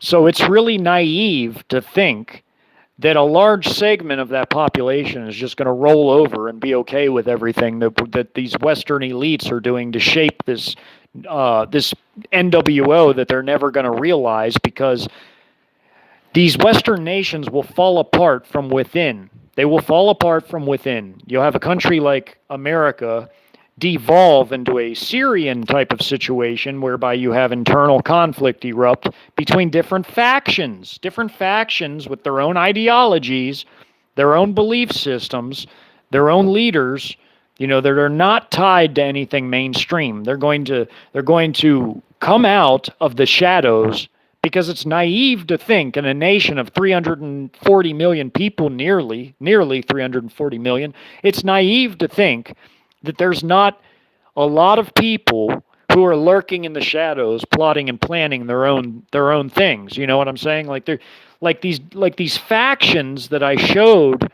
in my docu-series, my Second American Civil Conflict docu-series. They came out of the shadows from whence they had been basically planning their own uprisings for many, many years. And they came out of the shadows when things got so bad and the economic and financial food and fuel collapse occurred that there was just no more hiding how bad things got. That is when you saw all the different faction leaders from across the land come out and bring their new factions up to task, wherein they've constructed these factions. They build up their own armies within their factions. They started with a whole series of different leadership corps, but out of those leadership corps, they built entire armies behind them. Armies comprised of different militias, former military, and even real military units that sort of like broke away from the regime and brought everything they had with them. You had some foreign involvement, and by the time of video 3 in my series, by the third video in my series, you had some foreign involvement, where you had the Chinese and Russians selling a bunch of weapons to the different factions. Not really complicated weapons, but simple weapons that were cheap and easy to mass produce, that there's like millions of in stock, many millions of in stock. They gave them like old rocket light artillery rocket systems. They gave them RPGs. They gave them anti-aircraft artillery guns, which could also be used as a dual-purpose weapon to fire infantry and ground vehicles with. Like the massive 57 millimeter AAA guns, which can annihilate vehicles. They can shred vehicles to shit. They gave them a whole bunch of stuff like that, and also surface-to-air man-portable systems. Like you had foreign involvement by the third video, and I went over all the things that were sent to the, two of the different factions. One faction was the faction that bought the weapons and sold them to another faction, which was the NSRF, because La Raza narco state was the faction that got the weapons from Latin America, because China and Russia used Venezuela and Mexico as like third countries by which they could smuggle the weapons into the civil conflict. You would have things like that. In a second American Syrian-style civil conflict, meaning with factions, you would have things like that, absolutely. You would have the same level of foreign involvement that occurred in Syria. You would see things like that, different weapons and money being sent to the different factions. You would absolutely, totally see that. So what if 2023 is the actual year, when you see the culmination, the confluence of all these different things come together to where you actually see things like not only NATO breaking up and falling apart and the collapse of the EU, the European Union, but you also see a second American Syrian-style civil conflict, like I've talked about for a long, long time. You can go back and look at my documentary, my hypothetical. It's a hypothetical docu-series. It's low budget, but it's very, very educational. And I recommend people sit through it if they're serious about learning what these types of things would look like. I mean, it's very realistic. And there's even things that have been going on already, since after I made that docu-series, that are highlighted in it. And I'm talking about certain concepts, like the narco conflict in Mexico spilling over into America, like has been happening now for several months. Right after I made that, too. Right after I made that docu-series, that already began. And now you see exactly what I highlighted in that occurring now. You even see Texas doing its own thing more and more. You see these different cults, becoming, more and more fanatical. You see, the U.S. government is talking about getting rid. The regime is talking about getting rid of 500,000 people for not taking the MOTB in their arm.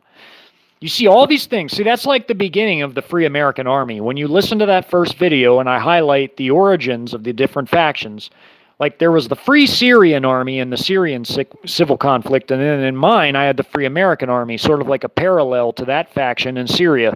Well, in that part, I talked about how the man to the dates and the thing in the arm were a key motivating factor for why they became a faction. And that is literally happening right now with the 500,000 number. Okay, it was 260,000, and I brought that up before. Now it's 500,000.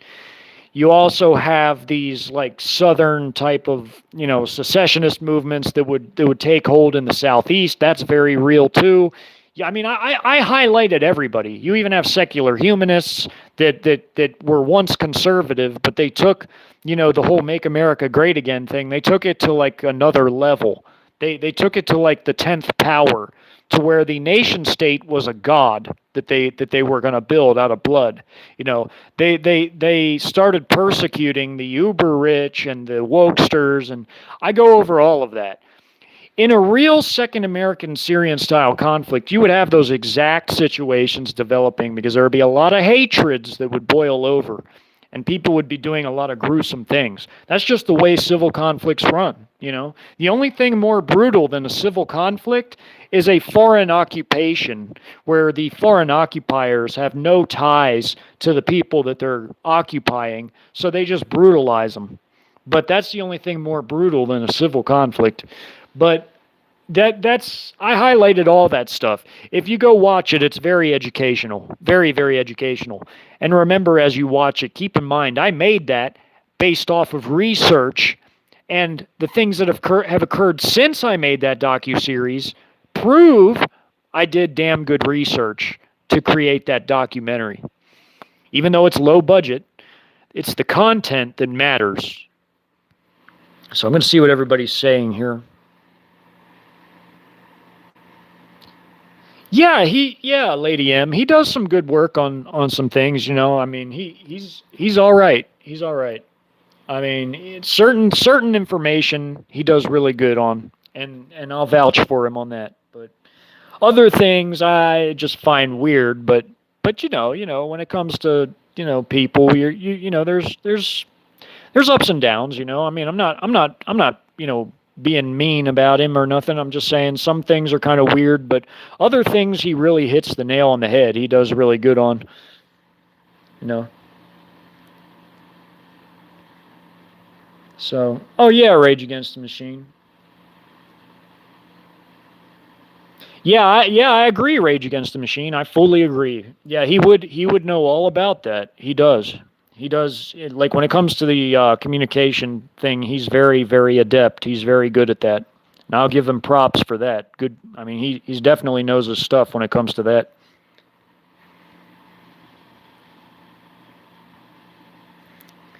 Yeah, Shadow Mask. Well, that's basically what in my docu series. That's basically what like the NSRF was, and also even I mean the NSRF was like a more I mean they started off sort of that way, but then they became more like totalitarian in their methods. But really and truly, though, the ones that held true to that type of ideology throughout that documentary was there were two factions really. There was the Union of Southwest Militias and the Maine Militia, which were more of your libertarian oriented, like more like anarchic, I guess.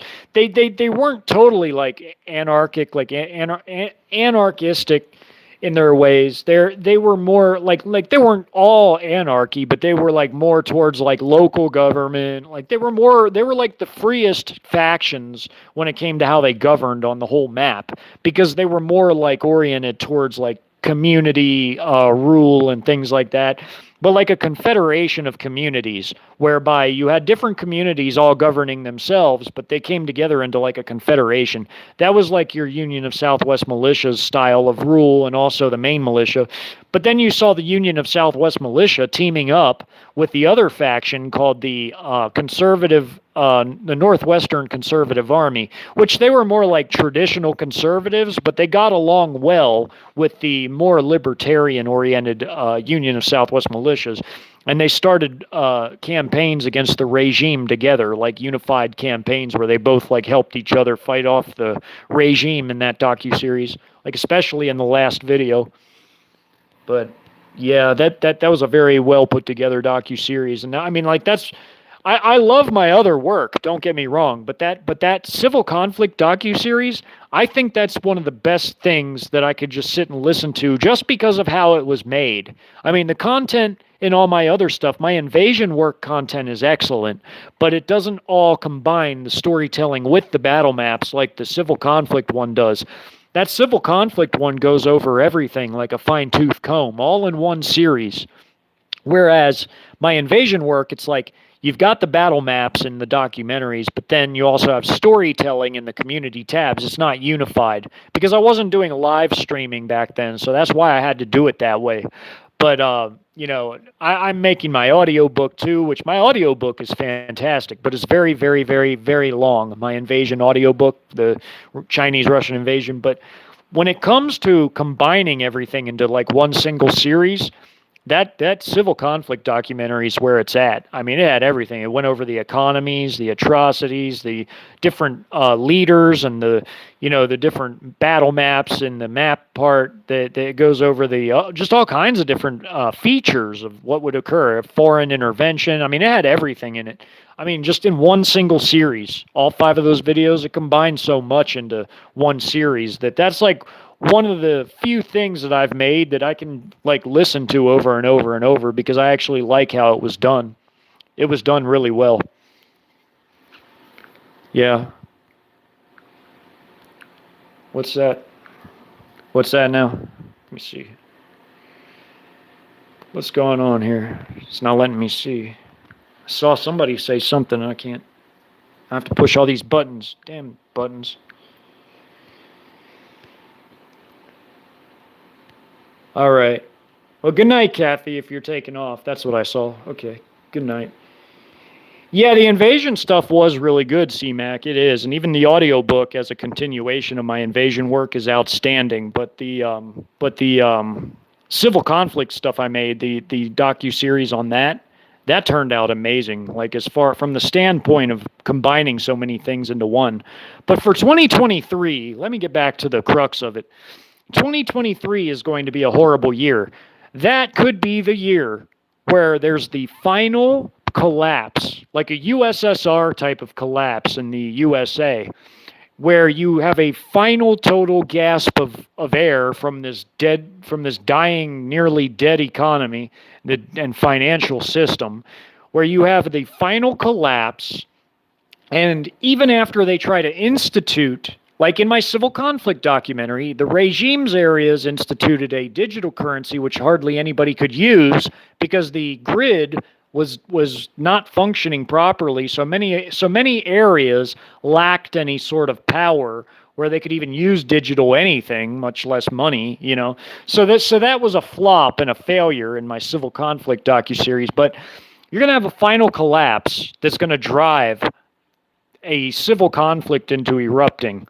So 2023 could be the year where you see all that begin in earnest, where you really see that type of thing occur, where you see the final dying gasps, the final death throes of this system, of this financial system, the economic system, the food and fuel system.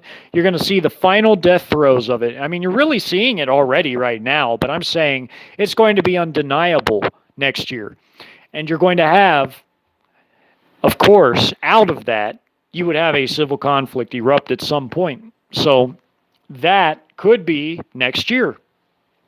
Because we're not going to be invaded until after we've had a collapse and a civil conflict. We're not going to be invaded until those prerequisites are met. So anybody you see trying to say that, oh, you know, we're going to get nuked or they're going to invade us now. No, we're not going to be invaded until, because the Bible says, and we listen to the word, the Bible says that first, see, in Jeremiah, there is a collapse, a famine. Then comes the different leaders of these different factions having violence or conflict erupt between them. That's your Syrian-style second civil conflict, okay? Then after that, we get invaded by these ginormous armies from China and also their allies like Russia and other smaller countries. You're going to see that after we've collapsed and had an internal conflict.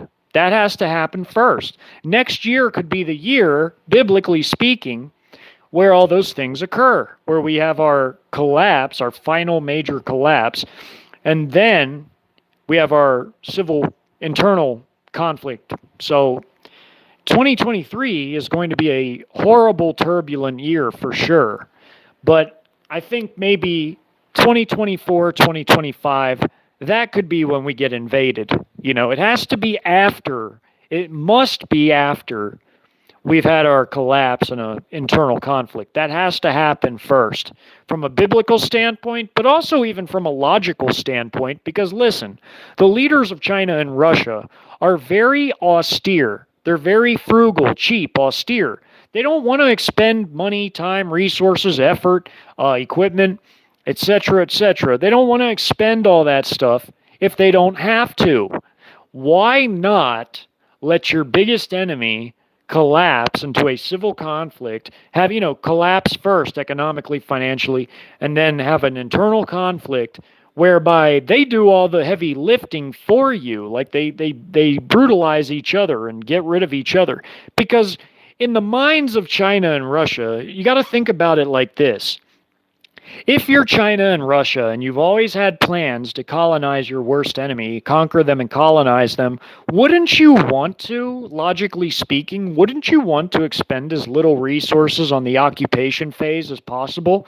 Once you take them over militarily, why would you want to then have to fight a major, massive counterinsurgency, with your occupation forces, instead of just going straight into exploiting your gains, like strip mining the place, colonizing it with civilian colonists and, basically turning it into a colony right away? Wouldn't you just want to get right on down to the brass tacks and colonize your enemy and start strip mining them immediately? Or do you want to have to waste a bunch of resources fighting a counterinsurgency campaign? I mean, like, you got to understand, in my invasion work, I'm showing you what it would look like if China and Russia just came in like right now, and we haven't had no civil conflict, no collapse. I mean, we just had some bad economic times, but no full collapse. And China and Russia just come in and whoop our ass and occupy us. I'm showing you what that looks like without a collapse and civil conflict. I'm showing you what it would look like if China and Russia were fighting a counterinsurgency. But they don't want to do that. They would rather wait for us to fall apart on our own, and all our best people with any type of experience, like combat experience, they want all our best people to take each other out in a civil conflict before they invade us. So that way when they come in, they don't have to expend a whole bunch of resources, money, personnel, equipment on fighting a massive counterinsurgency conflict in a nation of like 3.7 million square miles. They don't want to do that. Why would they want to do that? That doesn't make any sense. So they're going to wait for us to collapse and have an internal conflict first before they come at us, whatever's left of us after we've ripped ourselves apart. That only makes sense. Yes, they could annihilate us right now, but they don't want to. They want to wait because they want to save money and resources, personnel, equipment. They're not trying to waste anything. Their goals of the Eastern elites, of the CCP, of the Russian political oligarchy, the goals of these Eastern elites are so close within their grasps because they're watching us literally, falling apart right now. We haven't had a full-blown collapse just yet, but we're definitely inching ever closer to it by the day, by the minute. And they're sitting over there watching it. They're watching it, and they know it's only a matter of time, and not very long either. They see how dire of a situation we're in. They see it. And the Chinese themselves are even manipulating a lot of that to occur. Because remember, they control a lot of our political tax parasites that get into office and mooch off of tax money. They control those people because they're intelligence agencies, like the MSS, the Ministry for State Security of China, or maybe even in some cases the Russian FSB or whoever else, they've caught these people in compromising situations. And that's if they haven't outright bribed them. If they haven't outright bribed them, like bribing them with cash or whatever else to be, treasonous. If they haven't outright bribed them, then they've caught them in compromising positions and they hang it over their heads and make them do their will. And their will is to conduct pro-CCP policies as per the Chinese hybrid war doctrines, conduct pro-CCP policies while also simultaneously making them against America, making policies that are antithetical, that are anti-American, and doing it in such a way to where there's an air of plausible deniability, like where people can say, oh, well, that's just a dumbass making these policies. No, but they're really doing it on purpose because they've been compromised, because they've either been bribed or they've been coerced or extorted by the Chi-Com intelligence. That's the way these things work. That's how they were able to get a foothold, as per their war doctrines, to where they could also move in a whole bunch of PLA, PAP, National Militia, which is another Chinese paramilitary branch, paramilitary like their PAP is, their People's Armed Police, but they also have their PLA in here. They've got Chi-Com police stations. I mean, the police stations are only the tip of the iceberg because they have whole military bases here, which is even worse because we're talking about entire PLA units, PAP units, National Militia units, Marine Militia units, National Construction Corps units, whoever else is here in our territory for the future invasion. So that's the situation we're in. We're in some hot water for sure. And next year ain't going to be no good year. So I enjoy speculating about these things because, it's coming upon us. And, out in the world, the proxy conflict's going to end. I see NATO breaking up not that long after that. There's a lot of things that are en route to come to pass. So if anyone has anything else they still want to talk about, I'll talk about it now, but then I'm going to get going. This is a good stream, really good stream. Let's see what everybody's saying here.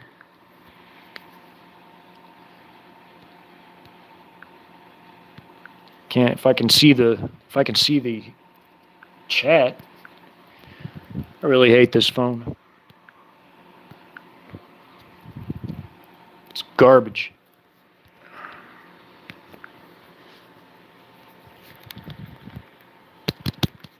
It's not letting me see.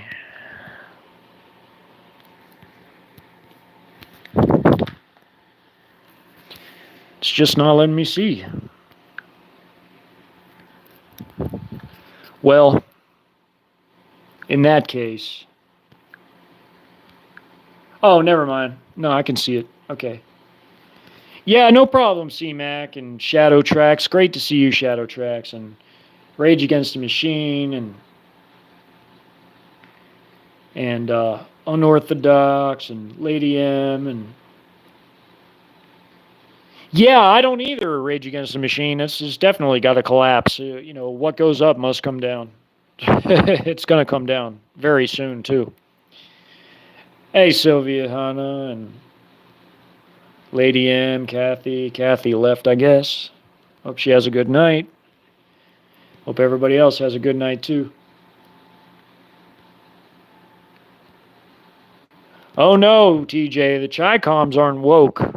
Chi-Coms are like militarized. Their whole society is basically militarized. They're ready to rock. The West is woke, though. The West should be doing what China and Russia are doing and whipping the populations into shape. And it starts with the youngsters in the schools. They have to give them some sort of like military training for discipline. ROTC should be in every school, every single school, and it should be mandatory for everybody.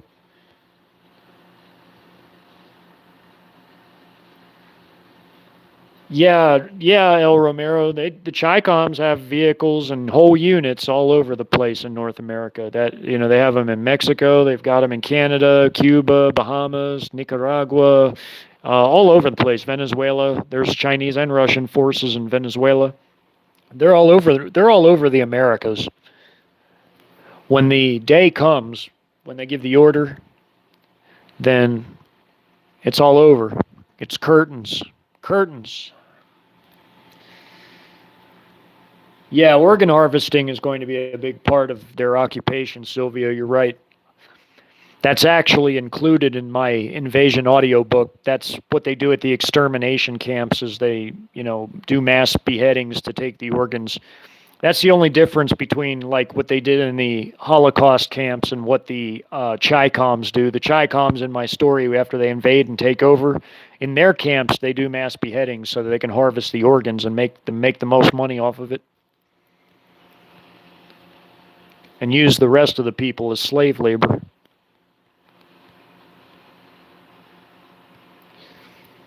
Well, you all have a blessed night. This was a really, really good stream, just for a miscellaneous stream. It's turned out really nice.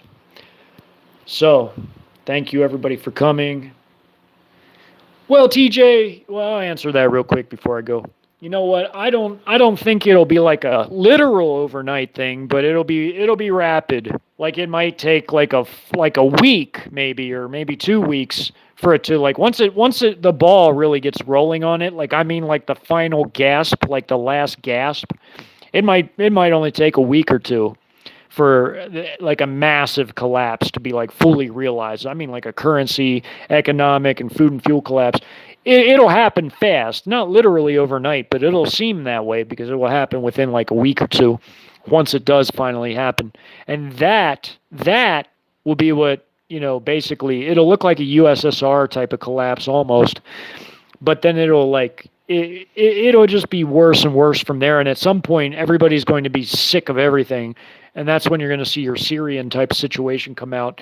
Because remember, when Syria began, they had what was called like a day of rage with like mass protests nationwide in Syria. And then out of that, these different factions used all the civil unrest as a curtain from behind which they all appeared and began the civil conflict. Like, take this for instance. Like, if such a thing happened here, you would have like civil unrest and rioting in all kinds of major cities. And out of that, that would be the concealment, the cover from which these factions that have been lurking in the shadows and making their own plans for many years, that would be the curtain from which they emerge and do whatever they're going to do.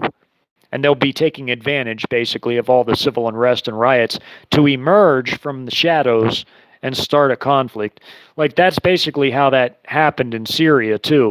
That's why Syria made such a good template for my civil conflict documentary, which is also biblically accurate because in the Bible it talks about a multi-faction civil conflict in Jeremiah 15:51. So it ended up being a very good work of realistic fiction. I should say uber realistic fiction, because it also, a lot of the research that was conducted for that has already come true and is still coming true to this day. But thank you, everybody. Oh, man, my bad, TJ. Did I do that? I didn't mean to do that. I didn't mean to remove your message. If I did that, I'm sorry. I apologize. That was an accident. I was pushing buttons, and I think I hit the wrong button. Well, TJ, the MSM, once the situation like that occurs, you're going to see the MSM all be amalgamated into state media. It'll be like state TV. Like in different regimes around the world, they have like state TV, which state TV just means it's the regime's mouthpiece, like the regime propaganda station. So you're going to have like state TV, where they're going to take all these MSM stations in America and they're going to amalgamate them into like one single news media outfit. And it's going to be like the regime's propaganda ministry. Like it's going to be their state TV. There won't be all these different like MSM media agencies as we know them today. They're going to be amalgamated together. That's what happened in my docu-series too. I highlighted that happened. Like they amalgamated everything into state TV, so that when all these different factions and like states like Texas and Florida were their own factions, where the whole state basically like departed, like tried to leave the country, like break off of it. They had their own media. So it's like you're going to have different like ways of disseminating propaganda during a multi-faction internal conflict, because all the other factions had their own propaganda dissemination. Like you had the NSRF, they had their own radio station. It started off as like a pirate radio station, like that only certain people knew about, and then it got broadcast around their territory, and it helped them spread their message far and wide, to where you got all these different militias and groups and such that got behind them, because they were able to proliferate their message really far, like from the central Midwest all the way to like the Southeast, and even into like also to the West into Wyoming. If you look at my my civil conflict documentary, you'll see the map. I have like a color-coded map where it shows the different areas that like the different factions controlled. Well, the NSRF was the one faction that was able to spread their message far and wide, where people actually accepted it. Of course, you had like another radical faction called the Mormon State, but they stayed predominantly in the Southwest, but their message was spread far and wide too, because it was heard all around the country. Their religious messages, they even spread theirs around the world, because there's other countries that have substantial Mormon populations, like Mexico, Philippines, Brazil. They were able to spread their message with cassette tapes from Supreme Acolyte Josiah and Grand Acolyte Mordecai, the two top leaders of the Mormon State. They were able to disseminate their messages to other countries And they even created internet accounts outside of the United States that were linked to the Mormon state, because within the country, the regime had closed down the internet and communications. So they were, they tried to keep everything under control, but they weren't able to completely, because you had people slipping out messages and propaganda photos and things like that, and they were able to put it on the internet from other countries to like recruit foreign fighters to go join their cause. So that happened. Like those types of things would absolutely happen in a multi-faction internal conflict. It already happened in Syria. You saw a lot of foreign fighters from around the world go into Syria. So the same thing would happen here. I mean, just like in any other civil conflict. But thank you, everybody, for coming. I enjoyed this. This was a really good stream. You all take care.